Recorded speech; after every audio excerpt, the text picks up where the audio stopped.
Okay, I've modified our little script. And what I've done here is, first of all, instead of checking to see if something was not equal, I'm saying now if the value of text box is equal to this, JavaScript is cool, then I said return true. So when it returns true, right, when this gets true, the form will get submitted. So let's refresh that. Let's do it again.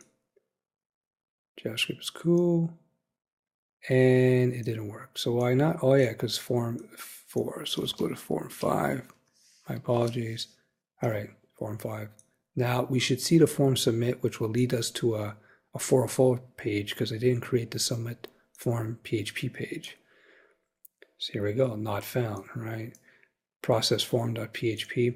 So let me run through this again. So first thing I did is I loaded up this variable with this value. Basically I said document.sendMail.first.value JavaScript is cool. So I said, okay, that's what's in this text box. So then I just checked the value of this text box. Double equals, it's called a comparison operator. If you recall, we're comparing to see if this is equal to this text. And we know it is because I've actually assigned the value here. And if it's true, I say return true, right? And we're making some progress here. So let's change this up just a little bit more. This is what we're going to do. First, we're going to, you know what, we're going to just take this off here. We're going to assign the value of that particular form element right here when the browser loads. Oh, we got it right here. It's Nick. Let's call it Nick. We're going to go else. Remember we looked at the else? And we're just going to say return false. Return here. So basically, let's just look at this code. So we're saying if, you know what, this will be easier like this. Easier to read. You notice doesn't matter if there's spaces between the curly braces and so on. This curly brace and this could be, you know, like this, doesn't really matter. But it's good to keep it legible like so. So basically we're saying if the value of text box, and I should actually define what text box is here. My apologies. Went a little crazy. So I'm going to say text box equals. There we go. So we're not assigning a value. We're basically creating a variable here, a local variable, and we're saying it's equal to whatever value is held in the input box called first with the name of first. So we're looking for this thing here.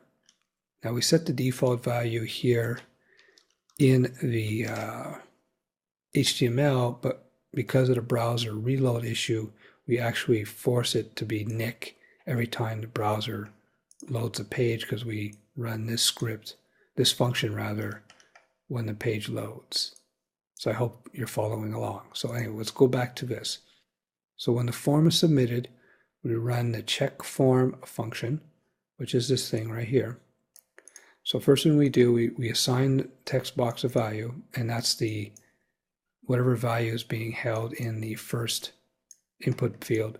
And we're saying if first input field, this text box variable rather, has the value of JavaScript is cool, we return true, which will submit the form. Otherwise, we return false. But you know what's alert? Let's give them a message too. Let's not just not send the form. Let's tell them why. Alert. We go.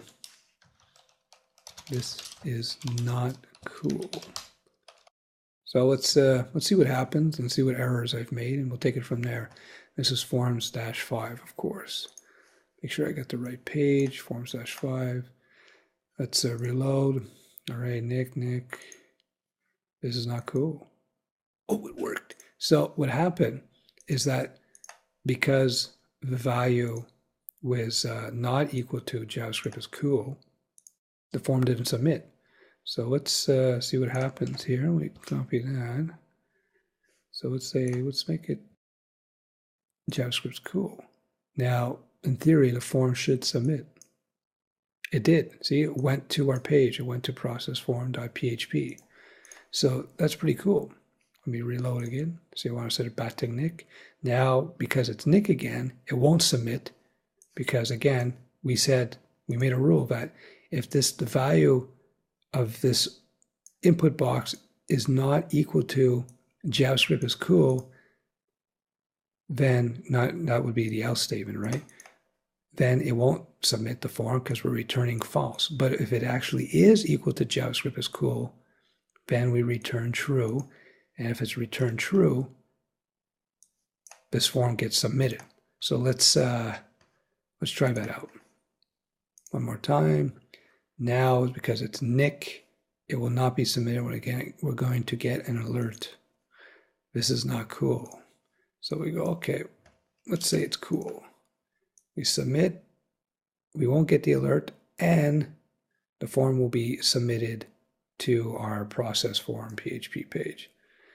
Doesn't find the file because it doesn't know where I'm looking. It can't find this process-form page. Like, you know what?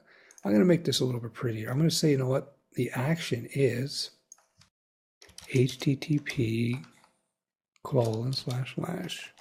Now, this killer sites page, of course, doesn't have any form processing code. Doesn't matter. I can still send this form wherever I want. So let's refresh. We'll submit. This is not cool. We go, JavaScript is cool. Submit the form. This should load the killer site now. Bingo. All right, we've covered a lot in a short period of time. I hope this was clear. I hope you're starting to understand a few things about using JavaScript to process forms.